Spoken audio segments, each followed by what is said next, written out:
Boa noite a todos. Gostaria de cumprimentá-los com a graça e a paz do Senhor Jesus. Hoje eu gostaria de falar sobre mais um assunto teológico, um assunto muito importante para a gente desenvolver uma espiritualidade correta. E eu gostaria de falar com vocês a respeito do lugar de adoração, lugar de culto a Deus. Onde nós devemos adorar a Deus? Será que em alguma igreja? Será que é no monte? Será que é em Jerusalém? No futuro templo que será restaurado? Será que é em acampamentos? Alguma coisa assim? Então eu gostaria de responder essas questões a respeito do local de adoração, o lugar, ou como a gente deve adorar a Deus. Então, antes de eu falar com vocês a respeito disso, eu gostaria de trazer à nossa memória um pouco de informação histórica, para a gente ter compreensão do texto que a gente vai ler agora.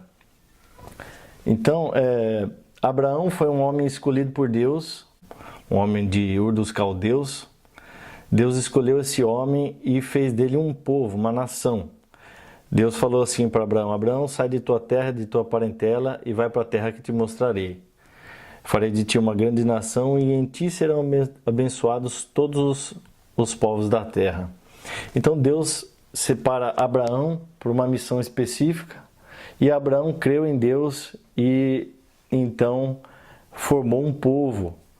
E esse povo seria então luz para todo o mundo, e o desejo de Deus era chegar em todas as nações.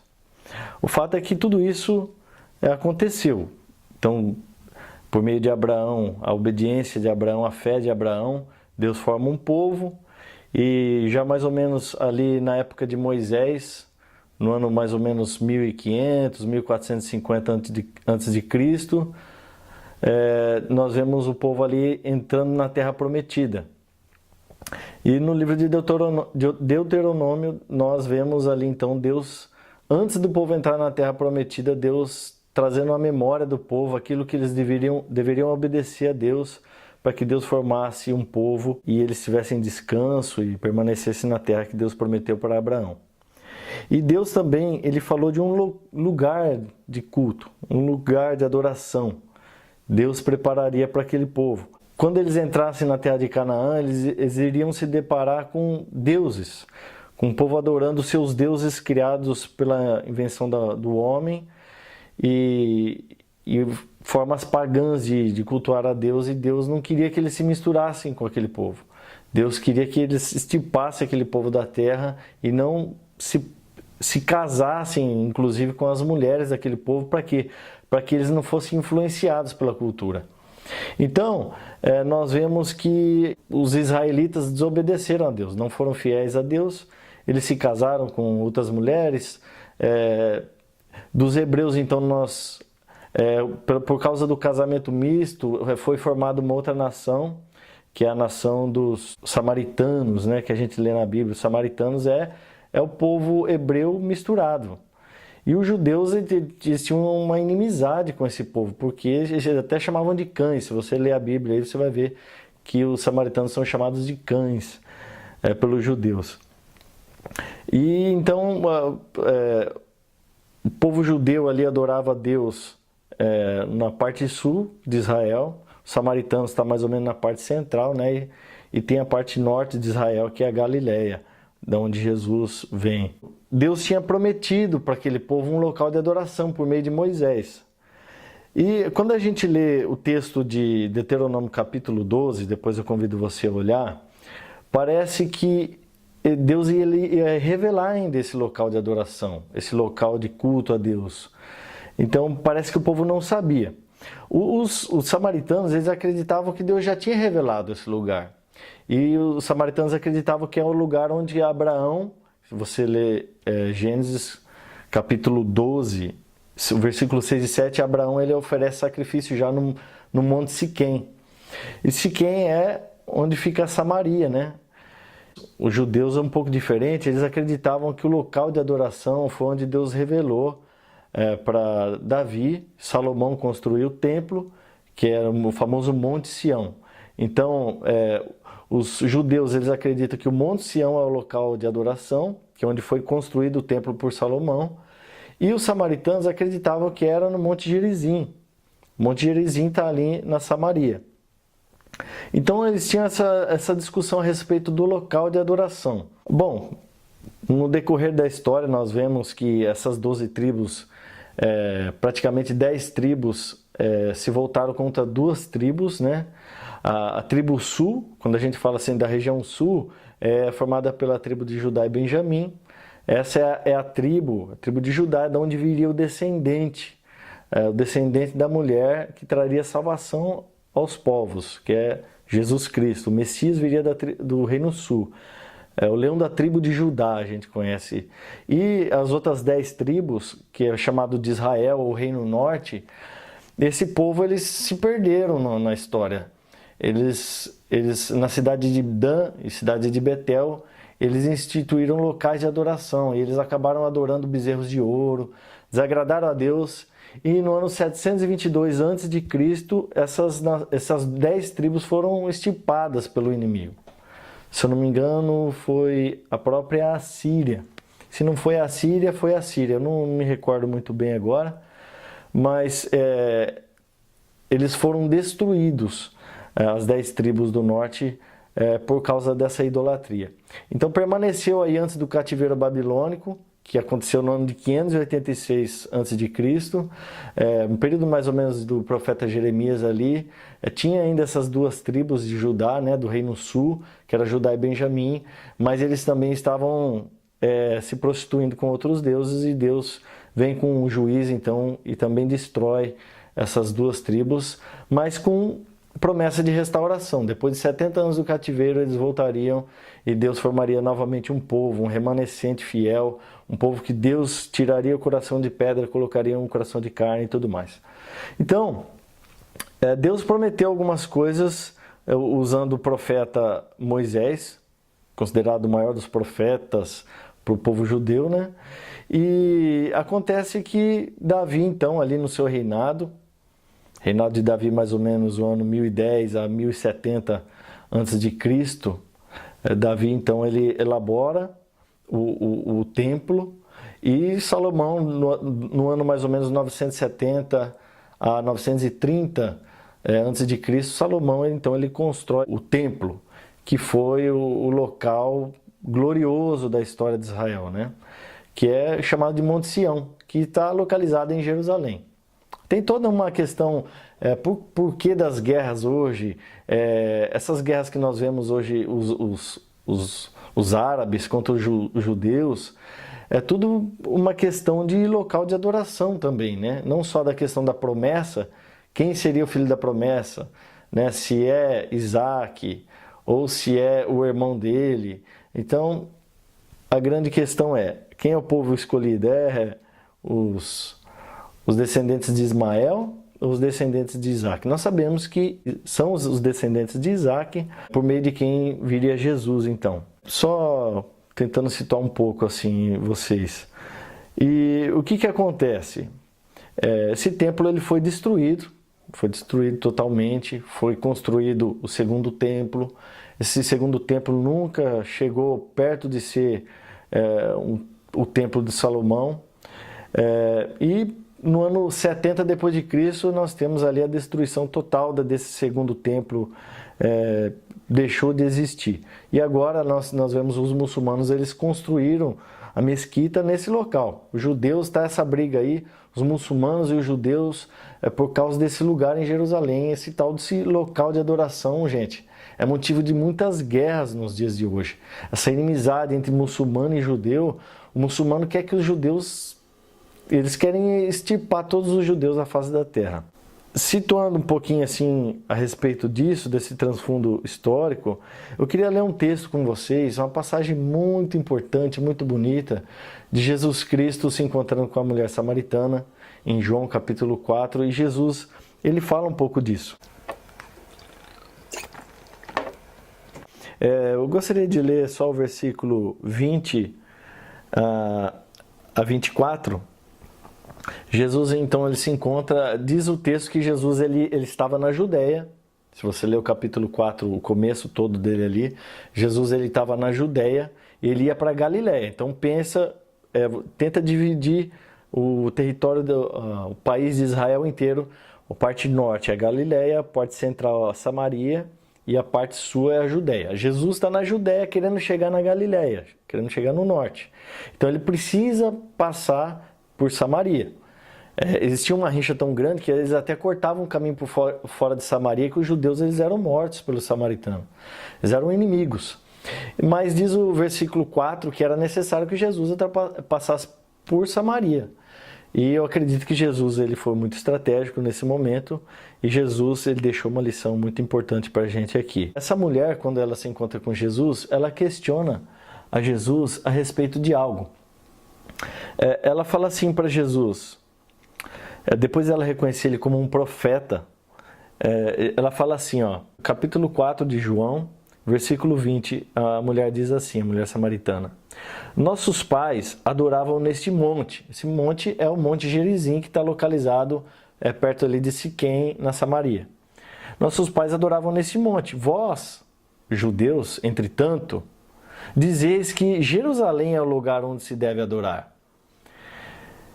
E disse-lhe Jesus: mulher, podes crer-me que hora vem, quando nem neste monte, nem em Jerusalém adorareis o Pai.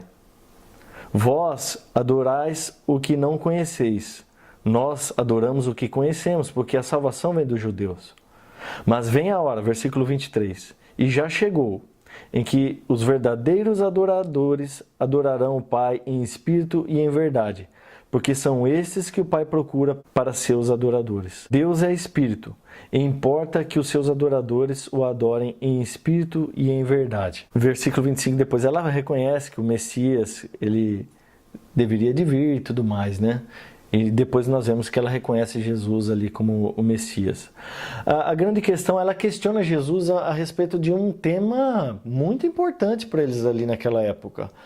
Vocês dizem que não é nesse local, ela está questionando a Jesus, que se deve adorar, mas é em Jerusalém. Então ela está levantando uma questão ali para Jesus muito importante, uma questão teológica. E Jesus ele dá uma resposta para ela. Ela fala assim, mulher, vai chegar uma hora, versículo 21, que nem neste monte, Gerizim, que nós estamos agora, nem em Jerusalém o Pai será adorado. Então Jesus ele vai ensinar aqui para essa mulher que não é aonde se deve adorar, mas como se deve adorar. O importante não é aonde, mas como se deve adorar. E Jesus ele vai combater a questão do local de adoração e Deus vai falar o como. O como é que os verdadeiros adoradores adorarão o Pai em espírito e em verdade. Eu gostaria de então levantar algumas aplicações para a gente a respeito disso. Se não é aonde, mas como se deve adorar, então eu gostaria de citar 3 pontos importantes aqui para a gente frisar a respeito de pensamentos distorcidos, pensamentos errados que nós temos a respeito de adorar a Deus. Primeiro que eu queria deixar bem claro aqui é a questão de Jerusalém. Existem algumas doutrinas que pregam que Jesus voltará no templo, o templo será reconstruído em Jerusalém, Jesus voltará para Jerusalém e reinará ali por 1000 anos e todas as nações irão até Jerusalém. Então, nós vimos aqui que o versículo 21, Jesus está falando que nem nesse monte, nem em Jerusalém será o local de adoração. Outra coisa, não é essa questão do templo também. Não é necessário um templo ser reconstruído.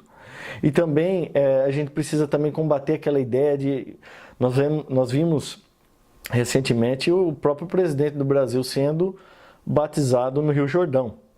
Então o povo tem umas manias de achar que Jerusalém é um local mais sagrado. É claro que Jerusalém é uma cidade privilegiada, porque ali residiu os apóstolos, ali residiu a história do povo de Deus, ali é uma cidade histórica, a gente não pode desprezar isso. Mas essa cidade ela não é mais espiritual do que outras. Não é o local que que vai me deixar mais espiritual.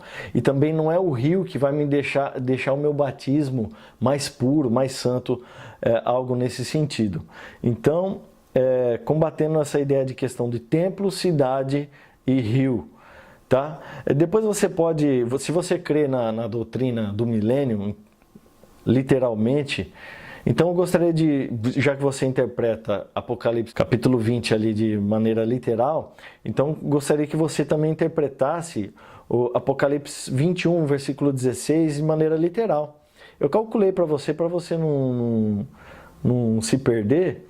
Ali fala que sobre o tamanho da cidade, a Nova Jerusalém, né? O tamanho dessa cidade, eu fiz o cálculo ali, a respeito do próprio texto, depois você pode fazer, mas há cerca de 2.220.000 quilômetros essa cidade. E ela tem um espaço quadrado, cúbico, né? Tanto de altura quanto largura e comprimento. E eu busquei informação a respeito da cidade de Jerusalém, o país de Israel. O país de Israel, ele tem 135 quilômetros de largura. Ele tem 470 quilômetros de comprimento. Então essa cidade, ela é milhões de vezes maior do que a cidade o país de Israel. Então a cidade Novos Céus e Nova Terra, a Nova Jerusalém, Jerusalém Celestial, ela não é esse local aqui que o povo tem esperado e tem crido. Segunda coisa que eu gostaria de levantar a respeito de acampamentos. Agora nós estamos num momento, numa época da vida que tem se feito muitos acampamentos, retiros religiosos, encontro face a face com Deus, essas coisas. E as pessoas acham que lá Deus se manifesta de uma maneira extraordinária. A grande questão eu não quero dizer que o acampamento não seja algo benéfico para a igreja pode sim se retirar e meditar na palavra de Deus, mas tem gente que só é um cristão em época de acampamento. Eles vão para o acampamento lá e lá chora, se arrepende, até uma semana depois do acampamento são pessoas melhores e tal, e volta para a vida de pecado. É um pensamento errado. Então, acampamento não é mais espiritual do que ir para a igreja. Não é mais espiritual do que você ir para o teu quarto. Então, esses encontros também que são feitos, muita lavagem cerebral na mente das pessoas, encontro face a face com Deus e tudo mais, é um pensamento errado a respeito de local de adoração e de verdadeira espiritualidade. Então não é só o aonde está errado, mas também o como. Então eu peço que você tenha um equilíbrio a respeito disso e estude mais a respeito disso. Terceiro ponto, que eu acho muito importante a gente frisar também, você já deve ter visto muitos cristãos evangélicos achando que eles são mais espirituais por orar no monte. Jesus aqui está combatendo essa ideia de que orar no monte te faz mais espiritual ou não. Primeiro, que Jesus nos ensinou a gente entrar no nosso quarto, orar a Deus em secreto, pedir a Deus em secreto, que o Pai em secreto nos recompensaria. Então, o monte, ele não é o local que me deixa mais espiritual, não é o local que Deus fala mais no meu coração, nada disso. Mas você pode falar, Rafael, mas nós temos os exemplos de Jesus que foi para o monte e tudo mais. A grande questão é Jesus está se retirando. Nós temos um mestre que ele não tem onde reclinar a cabeça. Um mestre que ele não tem casa. Ele falou, as raposas têm seus covis, mas eu não tenho onde reclinar a cabeça. Quem quiser me seguir tem que tomar sua cruz e me seguir. Porque as viagens que Jesus e os apóstolos faziam eram viagens longas. Mais de 100 quilômetros da Galiléia para a Judéia. Então eu te convido a dar uma olhada na questão geográfica de Israel para você entender. Eles não andavam a cavalo nem de carroça, eles andavam a pé. Duravam dias na estrada. E fizeram essa rota aí muitas vezes. Então o monte também, não estou combatendo que a gente não deva orar no monte. Se você quer ir lá orar no monte, vai e ore no monte. Se é um local que você tem mais sossego para orar, para buscar a Deus. Agora, não queira achar que você é mais espiritual do que outro por ir no monte. Tanto porque é muita hipocrisia a pessoa ficar indo no monte e ficar mostrando que está indo para o monte e tudo mais, porque ela está querendo, na verdade, uma autopromoção, mostrar que ela é mais religiosa, né? Então ela acaba expondo a sua intimidade com Deus e tudo mais. Então o importante é como adorar a Deus, não é aonde, como. A gente precisa ter uma espiritualidade correta. O apóstolo Paulo fala a respeito disso em Romanos capítulo 14, 1 Coríntios capítulo 14, o apóstolo fala, a respeito da verdadeira espiritualidade, não quero que vocês sejam ignorantes. E também eu queria acrescentar aqui, não é nenhuma igreja, não é nenhuma denominação. Toma cuidado com isso. Nós vemos pessoas fazendo autopromoção de igreja, algumas igrejas apostólicas, algumas igrejas neopentecostais, que inclusive na foto da igreja tem a cara do pastor lá, na placa da igreja, né? E a gente vê as propagandas na TV, aqui Deus mudou minha vida, aqui o Deus dessa igreja aqui é o Deus verdadeiro, né? Essa igreja aqui expulsa demônios, né? As outras igrejas não. Então essa igreja é uma igreja verdadeira, uma igreja de Deus. Então eu sou a universal, né?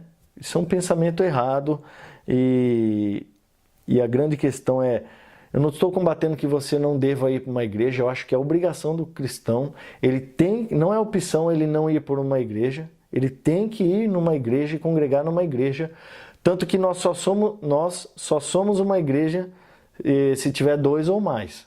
Não existe igreja de uma pessoa só, a igreja sempre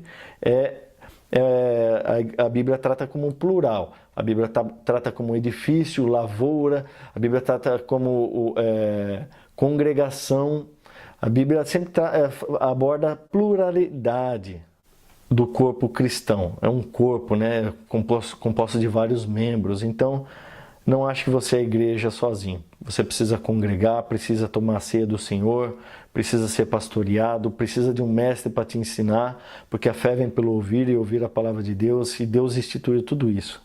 Então, eu gostaria só de citar um poema aqui de um homem chamado William Cowper. Ele diz o seguinte, e esse poema ele é perfeito, ele abrange tudo isso que nós estamos falando aqui. Ele diz o seguinte, William Cowper: onde quer que o teu povo se encontre, Jesus, contempla o trono de graça e luz. Onde quer que te busquem, te encontrarão, e qualquer lugar é santo chão.